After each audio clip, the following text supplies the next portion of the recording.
Hello. Because of the ongoing coronavirus pandemic, we're going to start to see people who are being psychologically traumatized by the events that are going on.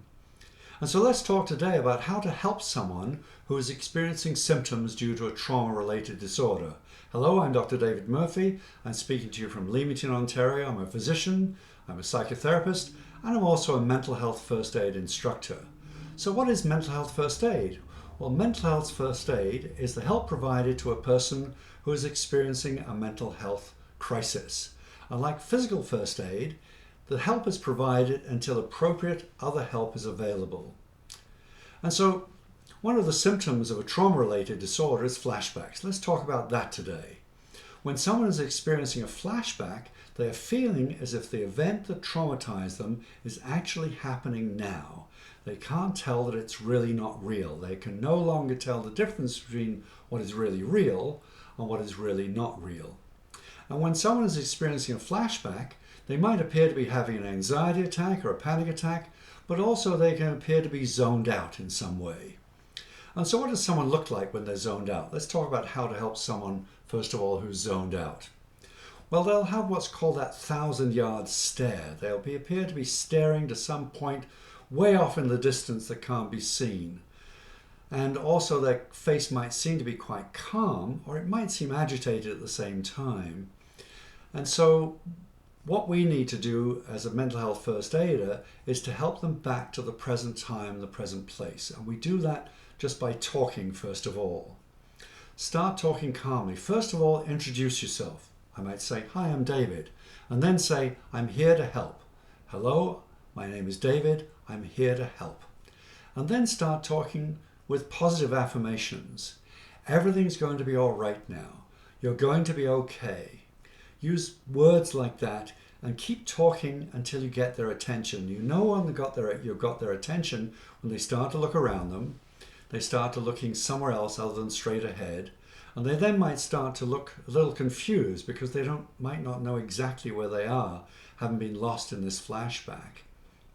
And at that point, you might ask, is it okay to touch? Can I just put my hand on your arm? Can I put my hand on your shoulder? If they don't say anything or they decline, obviously don't touch. Particularly if you're a man helping a woman, ask permission first. If you get permission, it's okay then to touch a hand or a forearm or gently touch a shoulder. And then what you can do is help the person to feel relaxed by encouraging deep breathing. You can demonstrate that. Just breathe with me now. Just breathing in slowly or out slowly. If you have a hold of their hand, you can breathe with the hand. As you breathe in, raise the hand. As you breathe out, slowly have their hand on yours. Breathe up and down, letting their hand come up and down too as you breathe in and as you breathe out. And that will send a nice calming message to the brain so they can start to feel calm.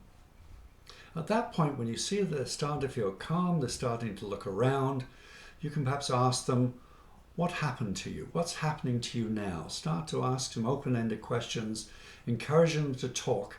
They may talk about what just happened to them when they went into the flashback. They might start to talk about the incident that just traumatized them. Your job is just to listen calmly.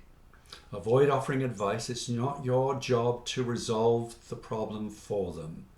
Make empathetic noises as they're talking. Uh-huh, mm-hmm, uh-huh, oh. You can make an empathetic noise. Maintain that eye contact and physical contact if you have it. Now they can start to feel back in the present. You can also encourage them to be back in the present by asking their name. What's your name? Where do you live? Who do you live with? Do you have family? Now you're starting to help them to access resources. There might be someone at home that can come and get them. Someone else who is there to help. This will all help them to get grounded in the present. Is there someone I can call who can come and help you? If they're alone, if you really can't get them to get grounded, then that might be the time to call 911. If in doubt, in any situation when you're offering first aid, call 911.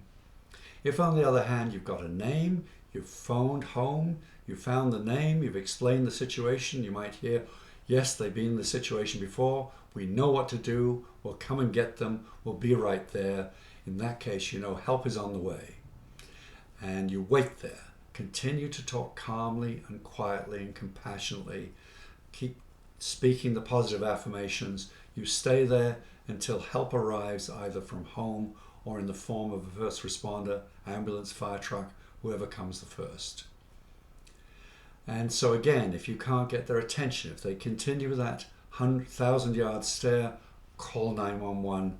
Stay with them. Stay with them until help arrives. So what do you do if someone appears to be having an anxiety attack? Well, how do you know if they're having an anxiety attack? Well, they might be breathing quickly. They might well look frightened. They might be speaking very fast. They might appear to be agitated. Again, introduce yourself. Tell them, I'm here to help. Again, speak quietly and calmly. It's important that you speak quietly and calmly. You stay calm, no matter how agitated they are. You stay grounded.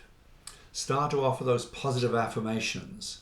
Encourage deep breathing. If they'll take your hand, again, breathe with the hand. It's the same thing, just breathing calmly, helping them get grounded back in the present time, the present place. If you're unable to help them feel calm, call 911. If in doubt, call 911. Sometimes anxiety is accompanied, in fact, almost always, it's accompanied by physical sensations. Sometimes someone gets pain in their chest. Sometimes they might say, I can't breathe. They might feel like they can't breathe. Now, they might actually be they can't breathe. And it can be difficult to tell the difference, particularly if you're not trained as a mental health first aider. You're not trained to know the difference. If someone's having chest pain, if they say they can't breathe, call 911. Don't wait, call 911. If it turns out the pain or the breathing settles down before the ambulance arrives, you've overreacted, so much the better. That's just fine. If you haven't overreacted, you need an ambulance there as quickly as possible. If in doubt, call 911 if you're not sure if someone sounds like they're having a heart attack or they just really can't breathe. While you're waiting for the ambulance, keep talking calmly.